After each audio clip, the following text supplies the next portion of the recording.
Welcome everybody to Britain in a post-Trump and post-Brexit world. My name's Chris Wilmore and I'm delighted to be chairing today's conversation. Thank you all for joining us. This is an experimental time for us. We've not normally done lunch times, so we'd be grateful for feedback on whether lunchtime is a good time. We plan to stay live for an hour, but we'll be ending pretty promptly as William Wallace has to speak in the Lords at 2. But we hope we can cover a lot of ground in that time. Now in the session, we're incredibly fortunate to have two outstanding contributors, Lord Wallace of Saltaire, William, and Professor Menon, Anand. They don't really need an introduction, but it's customary to say a few words, so I'm going to, even with such distinguished speakers. Very briefly, William, amongst other distinctions, served as Director of Studies at the Royal Institute of International Affairs. He's currently an Emeritus Professor of International Relations at LSE, and he's a member of the House of Lords for the Liberal Democrats. And Anand is Professor of European Politics and Foreign Affairs at King's College, having previously lectured at Oxford. He was Special Advisor to the House of Lords EU Committee and is currently the Director of the UK in a Changing Europe, an influential think tank funded by the ESRC and King's. Now, before I ask William to kick off, I'm just going to explain briefly what's going to happen. William's going to say a few words, Anna will reply, they'll reply to each other for probably about 20 minutes or so in total. But then the crucial part, we're going to move to question and answers.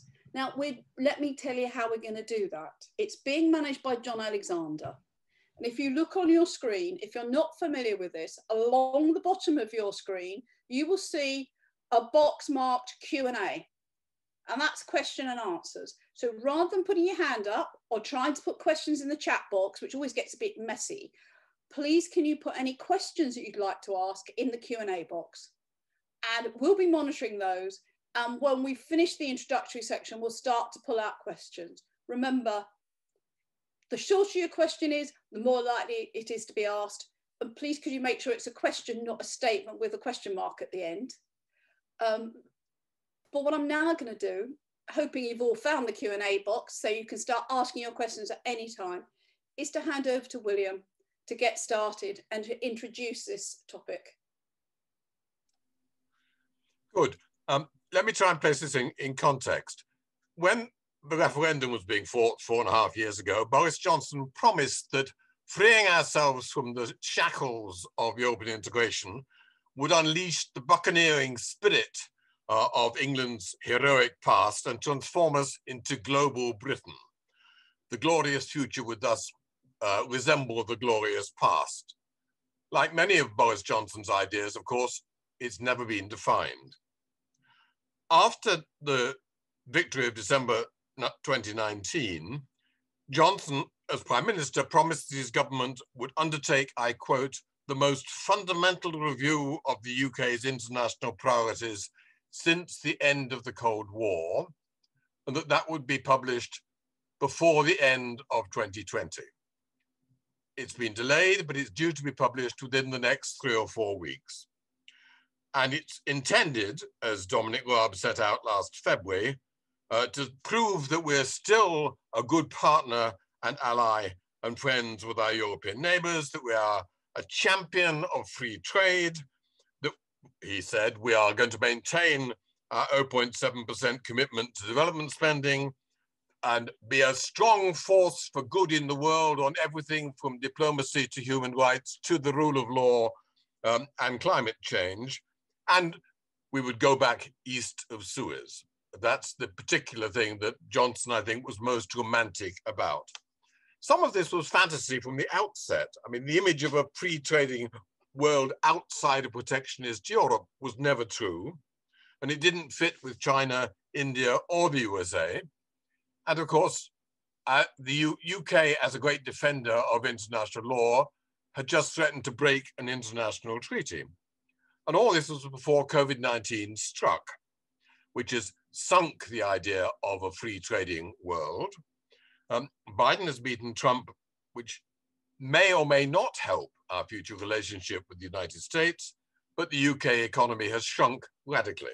So we have a situation in which, so far, it's clear that the government has decided to spend a lot more on military equipment at the expense of army manpower, and to expand the Navy, because the Navy is the great expression of global Britain sailing across the Indian Ocean into the Pacific.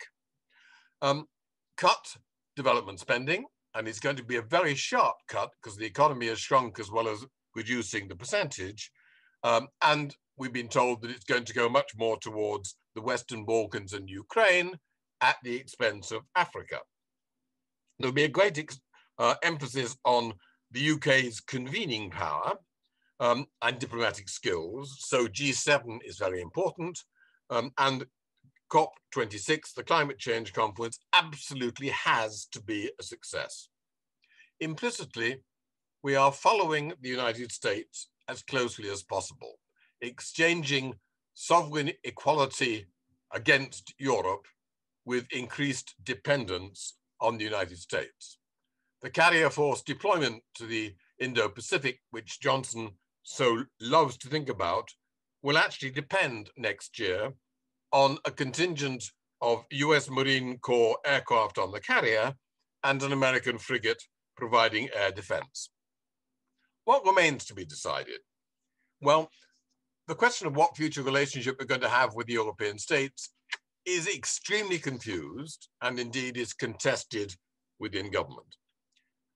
What the tilt to the Indo-Pacific really means is also unclear, because it's not clear whether this is intended to be we move away from Europe and closer to Australia and to India. And what we say about China, which was, after all, only 2 years ago, one of the great places we were going to have a clear relationship with, and which is now seen much more as a threat, is unclear. There's going to be a lot in this review about non-military conflict, meaning cyber warfare, disinformation, which will require a very different set of skills. There's going to be a lot also about the importance of soft power, but there's an underlying contradiction within the government about attacking the symbols of British soft power, our universities, with the current set of attacks on academic freedom, the BBC, and of course, development aid and DFID as an independent agency, all attacked. And also the question of how far our image of Britain standing firm in the world fits with the way in which others look at us.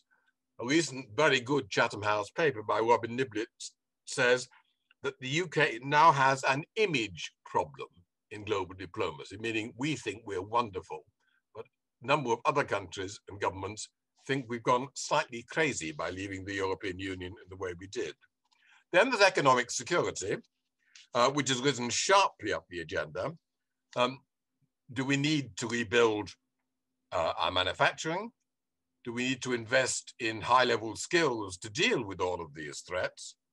And if we have a shrunken economy, do we need to spend more on domestic priorities and less on international priorities? That's a really hard question for all of us to address. And lastly, how far do we push the democracy agenda, of which Johnson is very proud? He wants to expand the G7 group to become the D10, 10 democracies, by adding India, South Korea, and Australia. But we're not exactly a shining version of democracy ourselves. And I'm not quite sure about the current Indian government. And a number of our other allies, like the Gulf states, for example, aren't particularly democratic at all. So, is there any shape, possibility for an alternative vision? It's very difficult for the left, very difficult for liberals, because the British public quite like the idea of a swashbuckling Britain standing alone for foreign threats. That's the patriotic version of our history that they've been fed. Keir Starmer and the rest of us are struggling to find a way of being at the same time patriotic and critical of the government. So we all need to find a way of talking about a different set of principles for national identity and a patriotic idea of Britain. Next, this is a very English vision. It's not shared particularly by the Scots and the Northern Irish, and it will fall apart if Scotland and Northern Ireland move towards separation. You know, our nuclear deterrent is based in Scotland. So is much of our shipbuilding capacity, and so are several important air bases. We may passionately believe that the UK cannot define its place in the world without having a close relationship with its neighbours, but quite a large chunk of the British public do believe that. The public is very divided on attitudes to Europe. For myself, spending a lot of time in Yorkshire, I believe that domestic economic security and rebuilding our economic and skills base should come first, that carriers and nuclear submarines are symbols of great power nostalgia, though we're stuck with them because they're built, and that any international strategy has to start with partnership with European states, as well as with English-speaking ones like Australia, Canada, and above all, the United States. But the domestic constituency for that hasn't yet been built, and the power of the Anglo-Saxon lobby in the right-wing media and the Conservative Party is very strong. Over to you, Anand.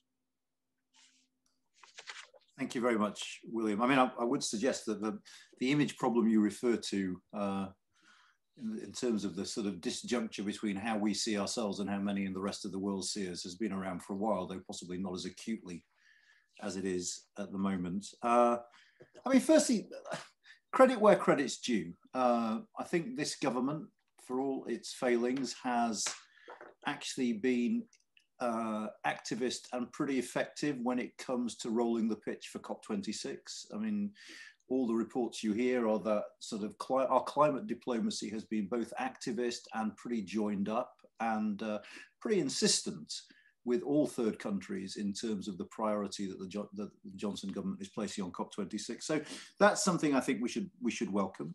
I welcome much of what the Prime Minister said in his speech, I was going to say in Munich, at the tail end of last week. I'll come back to the bits on Europe, which I thought were a bit silly, but I welcome the acknowledgement of the fact that Euro-Atlantic security is fundamental for this country, because we live in an age where that sort of thing really needs to be said and can no longer be assumed. And in many ways, you know, the agenda of this Prime Minister, however much it jars with us to hear a Prime Minister who's talked about breaking international law, setting Britain up as the great defender of international law, I think many of the initiatives that the government has taken on Magnitsky sanctions, on the way in which we've approached China, and particularly the offer of citizenship to residents of Hong Kong, have been generous, liberal, and are to be applauded. However, and there's always a however, isn't there?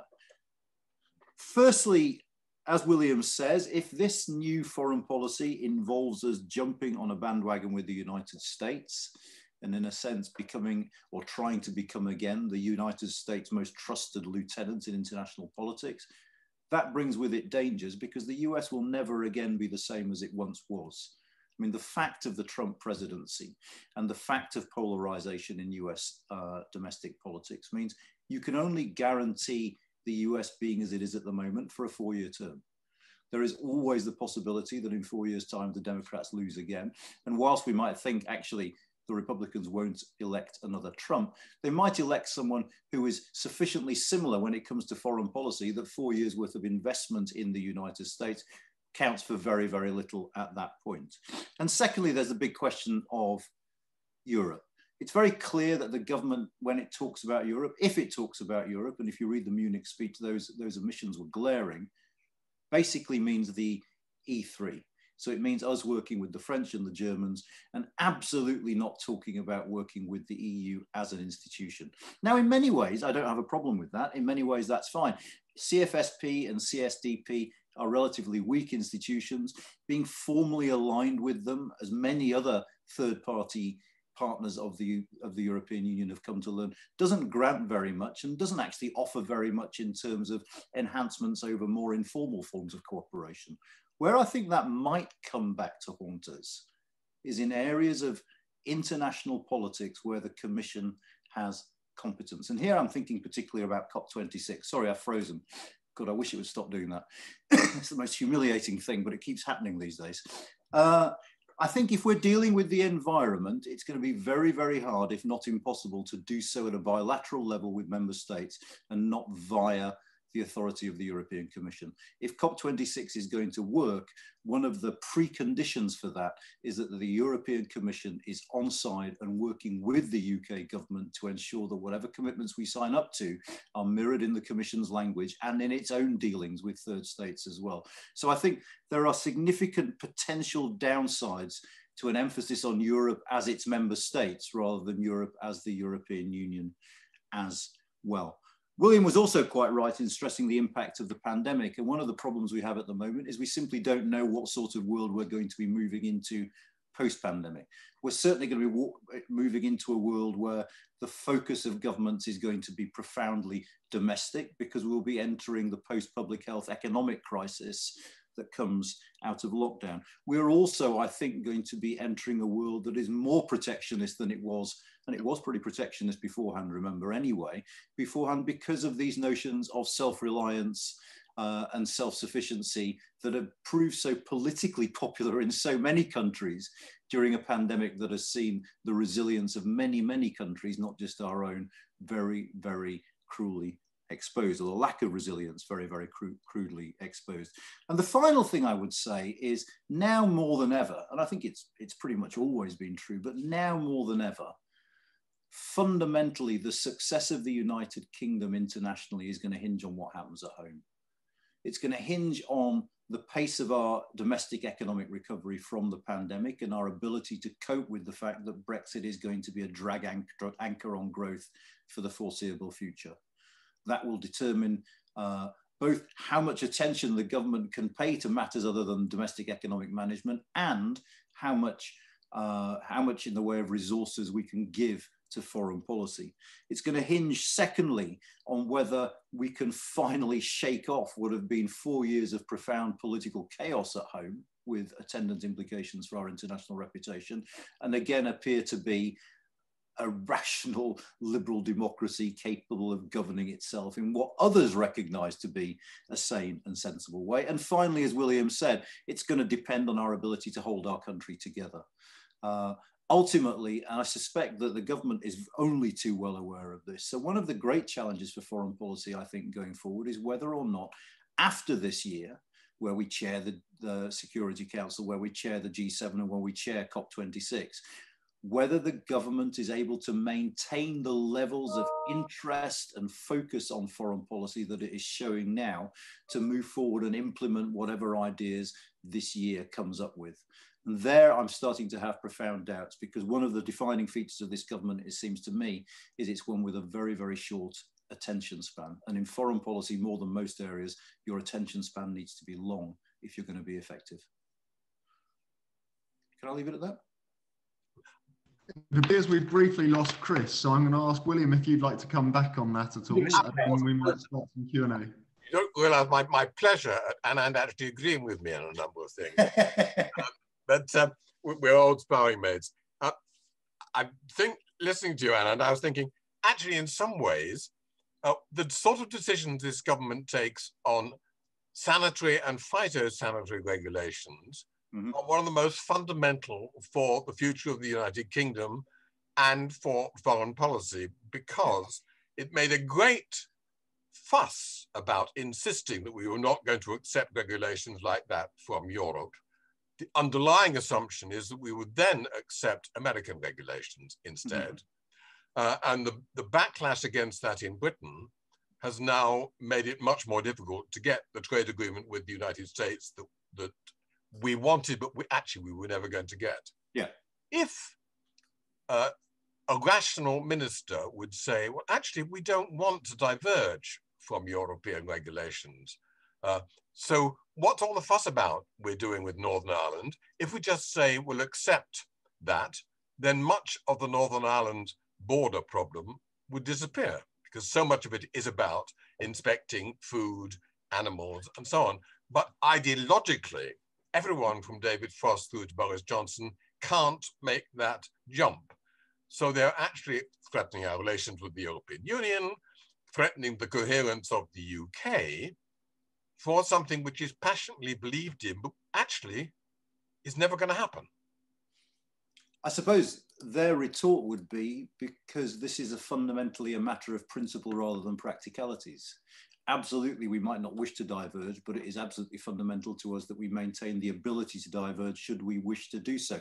And there was, you know, running throughout the last 4 years of the Brexit debate, I think on the Brexit side, amongst some at least, a fundamental misunderstanding of the fact that for the European Union, you either sign up to the rule book or you don't, but not signing up and promising that you're not going to diverge is not worth anything at all. And the same sanctions would apply as if you were not signing up and diverging. But I think, you know, there is irony upon irony here. I mean, for those of us who've followed this British debate for 30 years plus, one of the great ironies is the fact that we finally left the European Union, and yet we're going to maintain the working time directive on the statute books. And we're going to maintain it on the statute books partly because, for two reasons. There are two interesting reasons, I think. One is because of the fear of retaliation from the European Union, because we're not quite sure what the level playing field conditions mean. But it seems likely that if we tamper with workers' rights, they would have a case that this impacts on trade and be able to impose tariffs. But the more interesting reason is you have a Conservative coalition now that is fundamentally divided over these issues. The Northern Recovery Group has a very different view of the economic priorities that confront this government to more traditional Conservatives. They certainly don't see eroding workers' rights as being a priority, and they certainly don't see it as a way of ensuring their re-election in those red wall seats in 3.5 years' time. And of course, there's a fundamental set of confusions over what you mean by free trade, yeah, and how far non-tariff barriers matter. Non-tariff barriers are, after all, international regulations. The illusion that we were going to have our own regulations again was always completely idiotic. I'm old enough, you're not, to remember the debates about the single market in the 1980s, which was Margaret Thatcher and others pressing to get rid of non-tariff barriers in our largest markets. And actually the choice we're going to have across the board in a whole set of things now is going to be, do we accept American regulations, which is roughly what we did before the single market, right? Or do we accept European regulations, or do we follow the Chinese, the least likely of all of them, because they're going to be the major economies that are setting the global rules. And unless we face up to that set of choices, we don't at all know where we're going. And sadly, the level of debate on those choices is very low. And of course, the other aspect of this trade-off that Vince Cable could talk to us about if he were here is, are we willing to accept greater immigration from India as the price for a trade deal? Yeah. You know, there are difficult choices. We certainly don't want more Indians here. No, absolutely. Well, not North Indians anyway. South Indians are fine.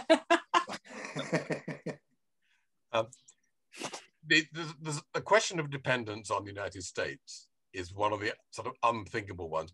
I have to say I'm struck particularly by some of the things I've been looking at in the last 2 or 3 weeks, by the extent to which the Conservative Party has been colonized by the Republican right. Conservative MPs are invited, or have been for several years, invited to Washington think tanks all the time. Very few of them actually know many politicians of their style on the continent. Lots of money comes in from right-wing foundations in the United States to support think tanks and other particular movements. I'm very well aware of the family values arguments going on at the present moment, because that feeds partly into the academic freedom debate. But you know, if we think that we are declaring our sovereignty anew against the threat of the European empire, we're actually attempting to join an Anglo-Saxon empire that isn't quite there any longer. When I first went to the United States, which is now 60 years ago, it was a white Anglo-Saxon governed country. Nowadays, it isn't. There are a lot of extremely bright Latin Americans, Chinese Americans, Indian Americans, heaven knows, in California, very successful, and it doesn't actually fit with the image of an Anglo-Saxon sphere, which is what an awful lot of them romanticize about. I mean, there's two interesting points come out of that, I think. I mean, the first is that it's worth bearing in mind that even though the Biden administration is saying all the right things, for them, as for us, foreign policy is a profoundly secondary issue. Their focus is going to be domestic. And again, it's a question of how much they can give to foreign policy. The second thing I'd say, just about the sort of contacts with European politicians, and it's one of the ways in which I think our soft power has been eroded of late, is just the paucity of relations between our political class and politicians, particularly in Europe, but I think more broadly as well. If you talk to people like the Konrad Adenauer Stiftung, they'll report on how difficult it is to get British MPs to turn up for meetings. And those sort of links matter. And those links take a long, long time to build up. But those sort of relationships and friendships with politicians in other countries are what ultimately help to build strong working relationships. And over the last few years, it's been very, very noticeable that fewer and fewer people, I think particularly in the Conservative Party, though I think it applies to the Labour Party as well to an extent, have been willing to put the hours in to create those sorts of links. When I was in the coalition government, there were several occasions on which I was asked to help in informal conversations with other European governments because I actually knew some of these people. And my Conservative colleagues didn't. There was even a day when a message came from number 10 and said, could Lord Wallace please talk to the Finnish Prime Minister informally because X and Y, because Alex Stubb having been one of my students, it was possible to do so. But I was very struck by how many of my Conservative colleagues, not David Lidington, of course, but quite a lot of others, absolutely had no contacts on the continent whatsoever. And the new intake, of course, is even worse. Can I reinforce what you said about the domestic thing? It seems to me, actually, the future of British politics, by the time of the next election, would depend fundamentally on how far the levelling up agenda has or has not been achieved. Scotland and Northern Ireland will be, of course, almost as important, but the tensions over how much the South is prepared to invest in the North are going to be enormous. You don't read the Yorkshire Post at the present moment, I dare say, but last week there was a lot in the Yorkshire Post about the government saying to Transport for the North that they should not put a bid in for a new line between Leeds and Manchester, which would happen to come through Bradford, therefore extremely important because they're not sure that they can afford it any longer. Well, you know, if that's what happens, when you've guaranteed to spend £4 billion a year more on defence, and you then say we can't afford the extra £4 billion to send the line through Bradford, I think a number of these Red Wall MPs are, first of all, going to get very rebellious, and secondly, will feel that they're about to lose their seats. Yeah, I mean, it's interesting. I mean, firstly, I read the Yorkshire Post religiously, but only the football pages, I must confess. I would start from the back and work forward, so I don't always get to the front page. But what would it take to convince voters, and I realise we're moving away from foreign policy, so I'll keep this very, very brief, but what would it take to convince voters in Red Wall seats that this is a government that actually cares about them? One argument is not very much at all, because they've suffered from 40 years of complete and utter neglect, and the very fact of being talked about at all by governments, and the very fact that, you know, it's no coincidence that Boris Johnson turned up in Batley, because if, as we expect, Tracy Brabin wins the West Yorkshire mayoral election, there's a by-election coming up in Batley at some point. But, you know, whether or not simply getting a degree of attention from central government is enough is an open question, I think, because I think for many people up there, there's just a change of tone and they find themselves suddenly the centre of attention. It might be actually frivolous and it might not actually herald the start of the kind of long-term investment that those places need. But I wouldn't assume that simply because there's been no fundamental structural shift in the levelling up agenda, that means automatically that the Conservatives are not going to do particularly well second time round in those seats, because I just think the bar is very, very low indeed. Can I ask you about the patriotism dimension? Because I've just been reading the latest British Foreign Policy Study Group survey of opinion, which is actually quite interesting in terms of not being so convinced that partnership with America is the most important thing. Wanting a closer relationship with the rest of Europe than the government currently has, and being deeply skeptic about all this romanticism about the Indo-Pacific. But I do think, as I said, those of us who want a different approach to our place in the world lack an alternative narrative about national identity and how that reflects into it. How does one construct that, and how important is that going to be when it comes to the next election? And again, you and I were talking the other day about how there are those on the right who think you can fight culture wars, which will distract people from issues like this. But in order to have a different sort of set of foreign policy priorities, you do need to have a slightly different sense of who we are and where we are. I think in particular, we need to have a slightly clearer sense of what our capacity as an independent nation state is. And that's the debate we've actually, I mean, I never thought in my wildest dreams I would end up saying this, but I think the French are ahead of us in terms of a conversation about national decline and its implications, or relative decline. And it makes it hard for us to have that. And it was also, that was one of the reasons for me that underpinned our problems with the European Union was, you know, membership of the European Union on one level is an admission of weakness. It's an admission of the fact that there are certain things you can't do by yourself. And we haven't really had that conversation as a country. I mean, the one thing I'd say about that survey, which I've just skimmed, I must admit, I haven't read it in detail yet, is one of the underlying things I took from it is that opposition to these kind of grand, you know, Indo-Pacific tilts or whatever, isn't necessarily because people thought we should have a more measured or a closer to home foreign policy. It's because for many voters, actually, foreign policy is a waste of time. And that one of the things behind the Brexit vote, and it's one of the disjunctures, if you like, between the leaders of the Brexit movement and many of the people who voted for Brexit, is the leadership was doing the buccaneering global Britain thing. For many of the others, this was about pulling up the drawbridge. This was about Britain first. We focus on our own stuff first. And that's why things like the development aid decision are going to go down very, very well politically with much of Boris Johnson's new coalition. Depends whether you see the trade-off as between cutting development aid and spending it on Wakefield and yeah. Or cutting the development aid and spending it on more expensive kit for defence. Absolutely, but I suppose that in turn is going to be a reflection of how long people spend listening to and watching the news, because I think most people would just get the headline. Yeah, of course. Okay, William and Anand, I could listen to this for hours. I've got loads of really good questions. And what I'm going to try and do is, if the questioners will forgive me, is I'm going to try and run them together into some themes. And first of all, there's a set of questions, all of which relate to the image problem. And you've highlighted that.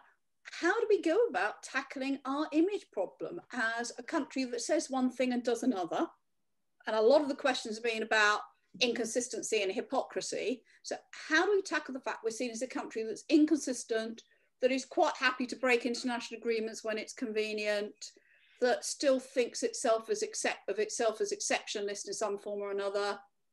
How do we tackle that image problem? Gosh, Anand, you go first.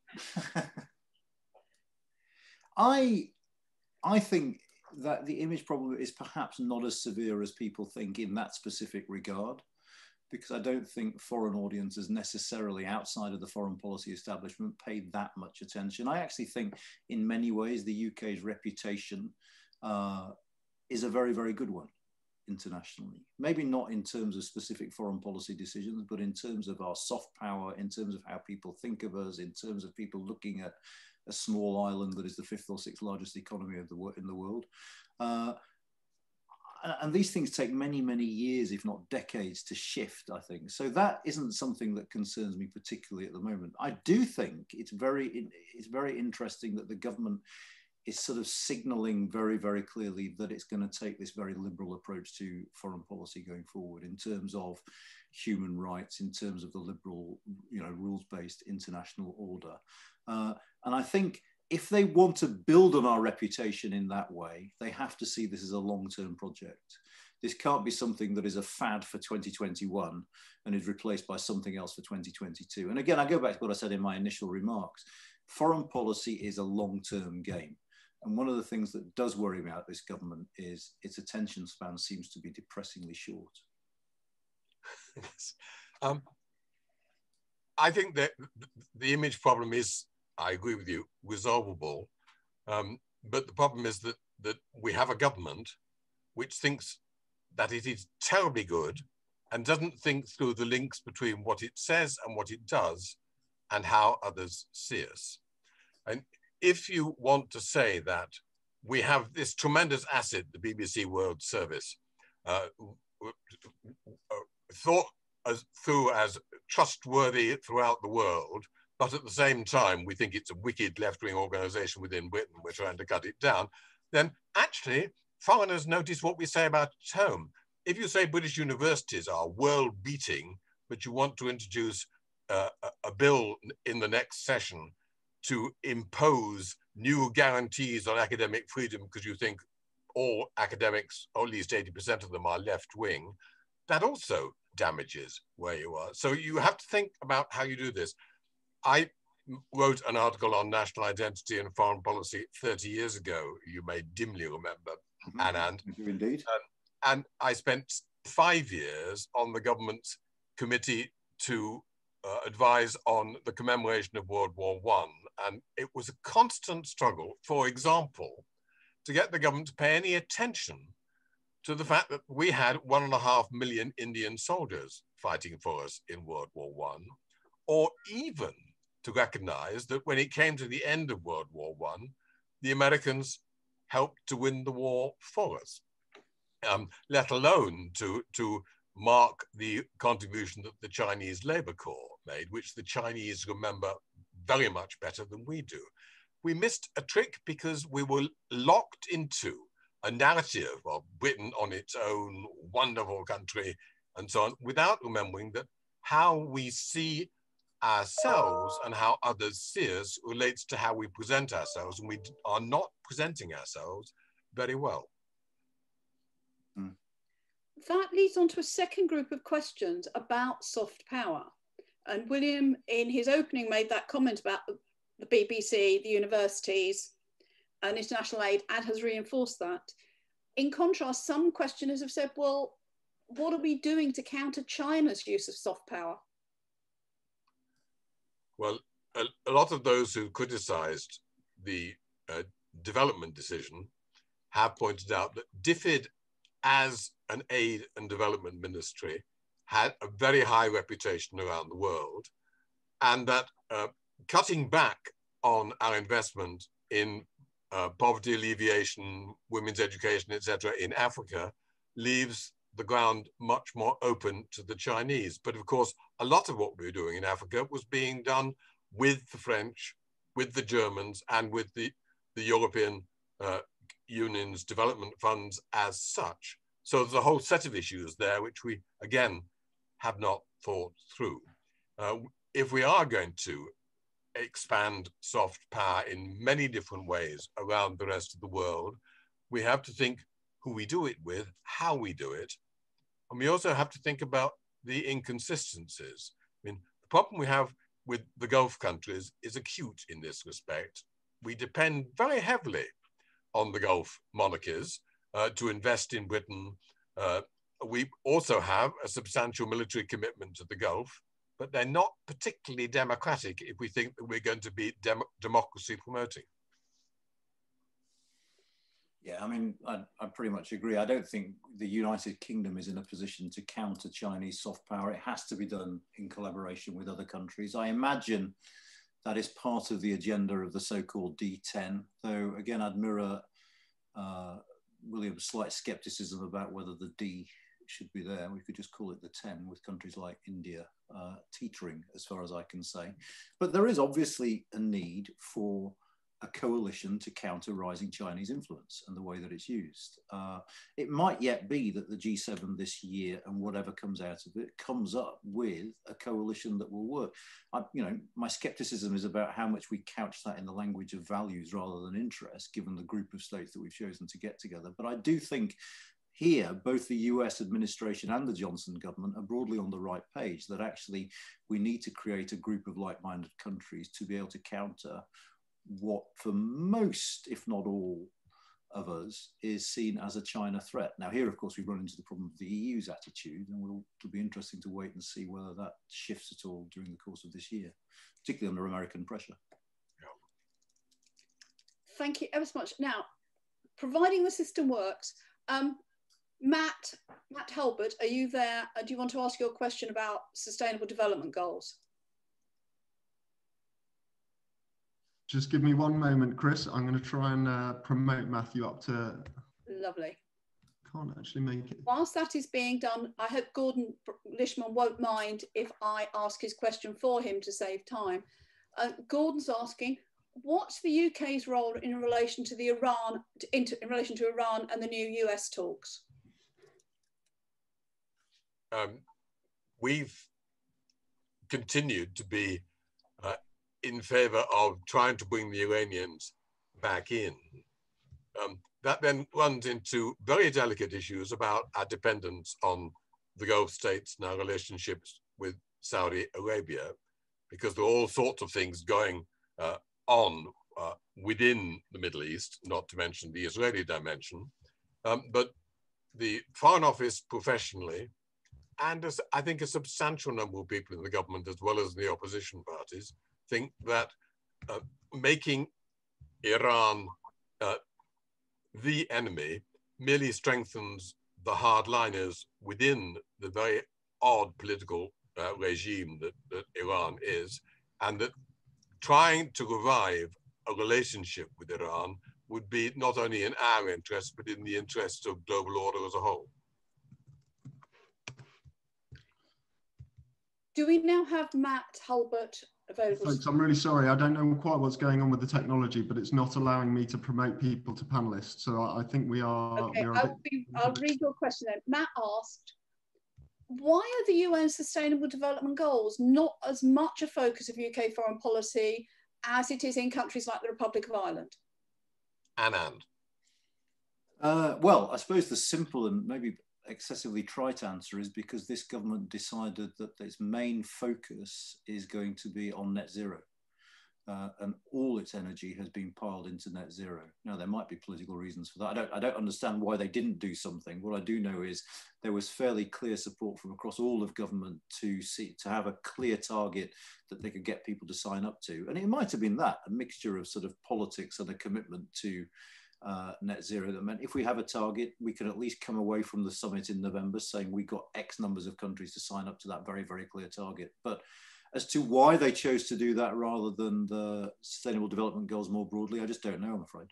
Well, one answer to that, and it's something that Liberal Democrats ought to sing about much more happily than we have done, it is that we have made remarkable strides towards renewable energy. So we're ahead of the curve on a lot of this. And quite a bit of that was to do with Ed Davey as Secretary of State for Energy, promoting wind power and interconnectors when the coalition government was there. But since we have a good record, it's worth building on it. Can I now bring together a group of questions which are the don't mention the war questions, effectively, i.e. the EU? And that's coming through in a range of questions. So John Bryant says, how can we kill the myth of sovereignty that the Brexiteers are still peddling and get people to understand that any trade deal has a dispute mechanism in it? So you're not absolutely sovereign in any trade deal known to the planet. So that's one form. Another form of the question is around Eric Pattenden asks, what's going to be the impact of the EU-UK competition war we're seeing at the minute on our relationships with other countries, including America?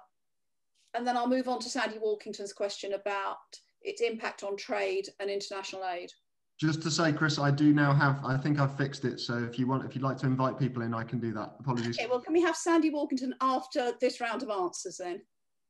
Okay. I mean, I think the answer on sovereignty is partly that what people are now beginning to understand as they discovered that you can take control of your fisheries, but if you can't sell the stuff overseas, you're in trouble. and all the other implications of Brexit, the idea that we could assert our sovereignty and that others would simply accept that on our terms don't look quite as good when you're standing in a very long queue when you want to enter France. So I think what is happening over the coming months will help to shift the debate a little on that.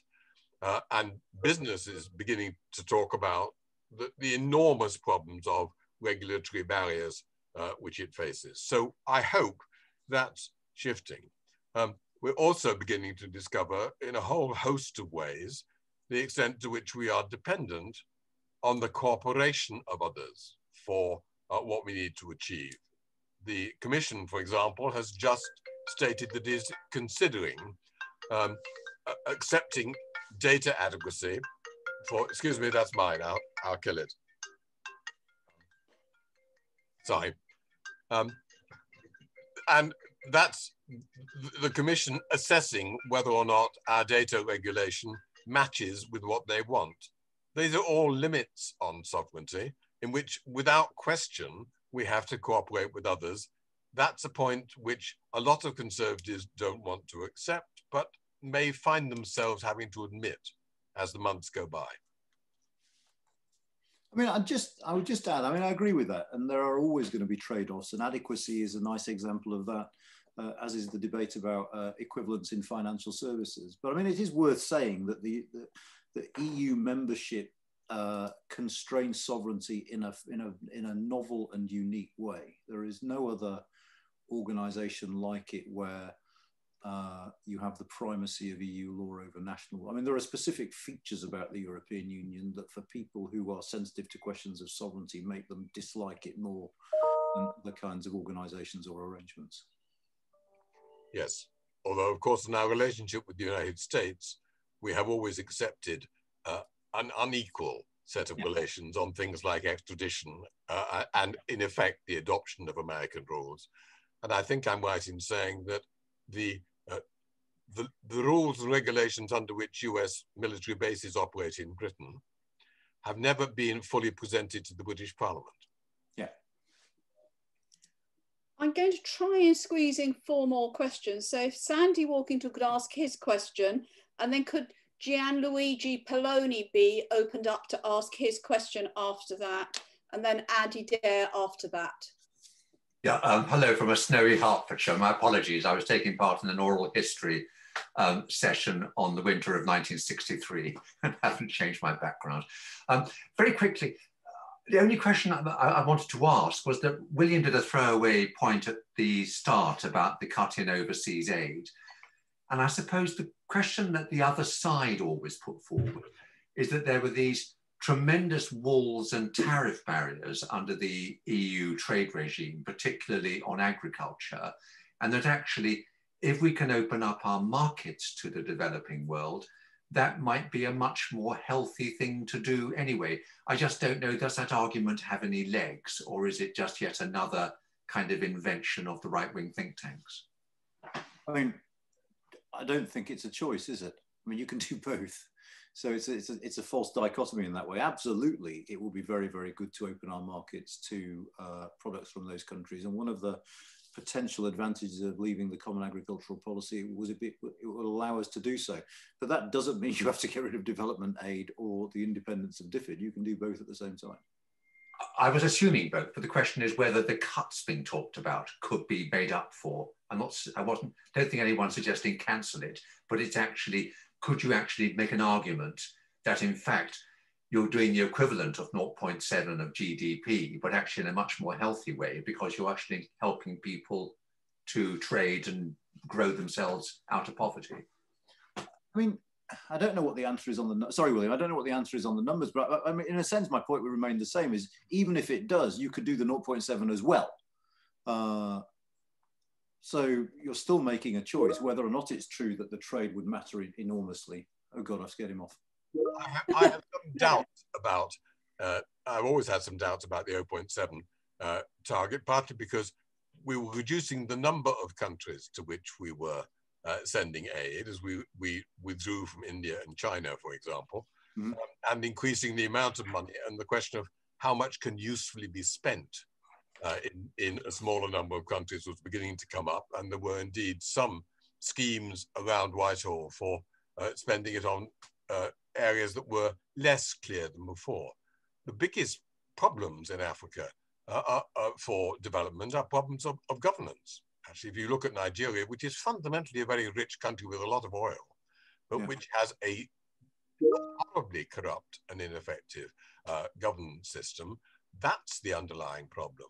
So helping with education of women, helping with assistance to local enterprises are tremendously valuable. But if I were standing as a candidate in West Yorkshire at the present moment, I'm not sure that I would want to put restore the cut in development aid top of my agenda. And one always has to bear in mind that the extent to which regional inequality and personal inequality in England has grown over the last 40 years is a real problem which we have to address. Now, we have just 5 minutes left, so I'm going to have to ask the speakers and the questioners to be really crisp now. Gianluigi, do you want to ask your question? I'll be quick. How can the issue of patriotism and national identity be tackled in a country like the United Kingdom, which doesn't have a modern written constitution and relies on an unwritten one framed on the needs of British imperialism? I mean, we can get halfway towards it.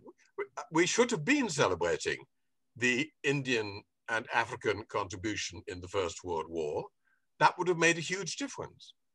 We should have been, the Chinese community in London very much wanted the contribution of the Chinese Labour Corps. We can find other ways to stress what our history represents than those which are there at the present moment. You may read quite frequently in the right-wing press at the moment accusations that people are trying to, quote, rewrite history. What that means is we don't like the alternative, more citizen-based history, which some of us would like to produce. I mean, in terms of national identity, which I think was your question, Gianluigi, we've done it before. We did it at the Olympics opening ceremony. Tony Blair in the early phases did it quite. You can do national identity in a way that makes you proud of this country and to be a citizen of this country without necessarily making it against someone. And we've done it before, and we should be able to do it again. I always think it's related to the sense of self-confidence we feel at any given moment. And my sense is our sense of self-confidence at the moment isn't all that high. Yeah. Thank you. Andy. My question was that the Brexit deal was sold to the British people by the ERG, had probably quite legitimate issues about the democratic, whether or not the institutions of the EU were democratic, the European Court and the Council of Ministers, etc. But they actually sold it as a way of controlling immigration. And the issue that the British Brexit voters really latched onto was controlling immigration. We now face, because of the demographics, we need to increase immigration because of the aging population. And further in the future, there's going to be very big issues about refugees from the climate crisis. Is the Tory party going to be able to reverse that, having sold that to the British people, that we are now able to control immigration? Are they going to be able to sell the opposite? I think it's a really interesting question, and it's almost the flip side of the conversation we had earlier about regulatory freedom without changing the regulations. Because in a sense, what the data suggests is that for some people, at least, the issue of control in the abstract sense really mattered. And you see that in the case of immigration. I mean, since the referendum, and obviously COVID has completely changed things. We have no more immigration, obviously, because of the pandemic. But up to the pandemic, the numbers, in terms of the numbers of people coming into this country, were pretty much what they had been in the run-up to the referendum.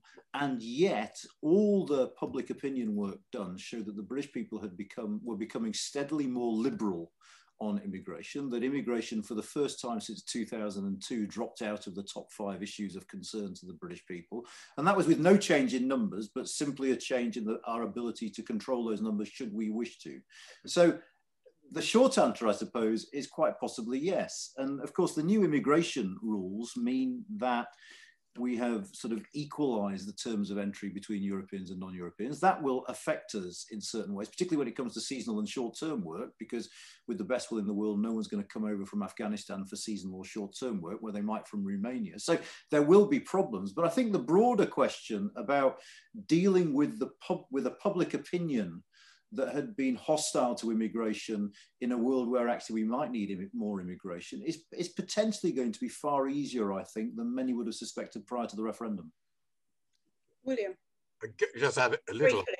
I think the skills agenda matters enormously to immigration.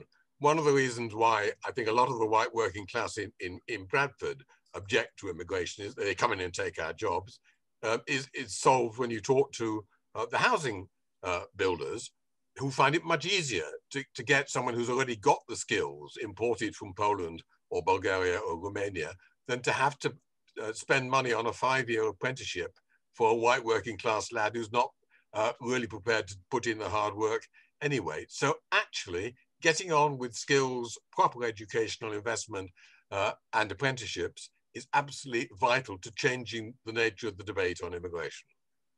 Thank you. Now, I owe an apology to John Innes. I'd hoped to call his question as the last question, but it's such a massive question. John wanted to ask about how we achieve unity on the left and what the Liberal Party can do towards achieving that. And John, I'm afraid we've not got time for that today, but can I suggest you ask Layla Moran that at our next event on the 4th of March, which is about ethical foreign policy and what the Liberal Democrats are going to be doing about that. That seems an ideal opening question, and we'll bank it for that event. We've got to finish very sharply because William has to be in the Lords fighting for the forces of good. But before we close, I want to say a massive thank you to both William and to Anand on everybody's behalf for what's been a really thoughtful and wide-ranging discussion. And we have to wish William well for his endeavours in the Lords today. And I also want to thank everybody who's asked questions and contributed and has really helped to develop the question. I hope to see many of you again at our next Social Liberal Forum webinar, which is the 4th of March, Layla Moran on ethical foreign policy. And you can sign up to it on the SLF website, which is socialliberal.net. Or join the SLF and then you'll get notified of all future events, which is even better. So thank you, William, and thank you, Anand.